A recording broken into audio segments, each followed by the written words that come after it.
Hello and welcome back to Funso entertainment media. இன்னைக்கு நம்ம நடிப்பு அசுரன் தனுஷ் சாரும் நாகார்ஜுனா அப்புறம் கார்த்திகா மந்தனா அதுவும் இல்லாமல் இன்னும் சில நடிகர்கள்லாம் நடிச்சு ரிலீஸ் ஆயிருக்க குபேரா மூவியோட ரிவ்யூ தான் இந்த வீடியோவில் பார்க்க போகிறோம். படத்தோட கதைன்னு பார்த்தா ஒரு பிஸ்னஸ் மேன், ஒரு பெரிய பிஸ்னஸ் மேன் ஒரு கவர்மெண்ட் கூட சேர்ந்து ஒரு பெரிய ஸ்கேம் பண்ணுறான். அதுக்கு லஞ்சமாக கொடுக்குற பணத்தை பிளாக்ல கொஞ்சமாகவும் ஒயிட் மணியாக கொஞ்சமாகவும் கொடுக்க சொல்லி அந்த கவர்மெண்ட் அஃபீஷியல்ஸை டிமாண்ட் பண்ணுறாங்க.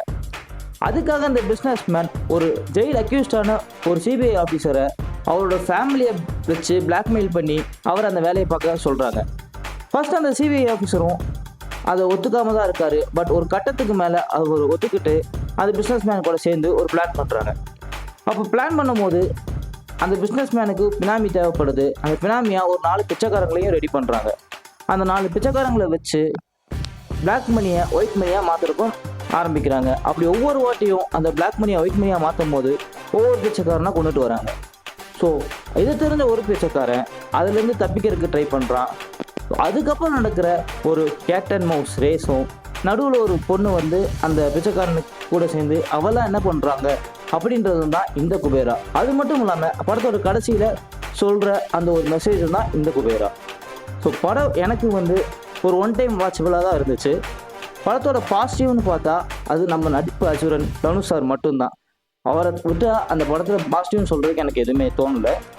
அந்த படத்தோட நெகட்டிவ்னு பார்த்தீங்கன்னா படம் ஃபுல்லாக ரன்னிங் சேசிங் அப்புறம் ட்ராமான்னு சொல்லிட்டு படம் போயிட்டே இருக்கிறனால பார்க்குறது நம்மளுக்கு ஒரு சலிப்பை உண்டாக்குது. அது மட்டும் இல்லாமல் படம் ஃபுல்லாக லேகாக இருக்குது. அதுக்கு காரணமும் படம் அந்த கிராஃப் எங்கேயுமே மேலே ஏறவே இல்லை. ஆரம்பித்ததுலேருந்து கடைசி வரைக்கும் நூல் வச்ச மாதிரி அப்படியே ஒரு மாதிரி ஃப்ளாட்டாகவே தான் இருக்குது. மேபி படத்தோட ரன் டைம் இன்னும் கொஞ்சம் குறைச்சிருந்தாவோ இல்லை ஏதாவது சீன்ஸை கட் பண்ணி கொஞ்சம் ட்ரிம் பண்ணி ஒரு 2.5 மணி நேரம் அப்படி கொண்டு வந்திருந்தாவோ படம் பார்க்கறதுக்கு இன்னுமே நல்லா இருந்திருக்கும் அப்படின்றது என்னோட ஒப்பீனியன். ஓகே, இந்த படத்துக்கு நான் 5க்கு 2.5 கொடுப்பேன். நீங்கள் எவ்வளோ கொடுப்பீங்கன்றத கமெண்ட் செக்ஷனில் கமெண்ட் பண்ணிடுங்க. இந்த ரிவ்யூ உங்களுக்கு பிடிச்சிருந்தா லைக் பண்ணுங்கள், ஷேர் பண்ணுங்கள், மறக்காமல் நம்ம சேனலை சப்ஸ்கிரைப் பண்ணிடுங்க. அடுத்த வீடியோவில் வந்து உங்களை சந்திக்கிறேன். அது வரைக்கும் டாடா பை பை சொல்லிக்கிறது நான் உங்கள் பாலா. அண்ட் இது நம்ம ஃபன்சோ என்டர்டைன்மெண்ட் மீடியா. Bye.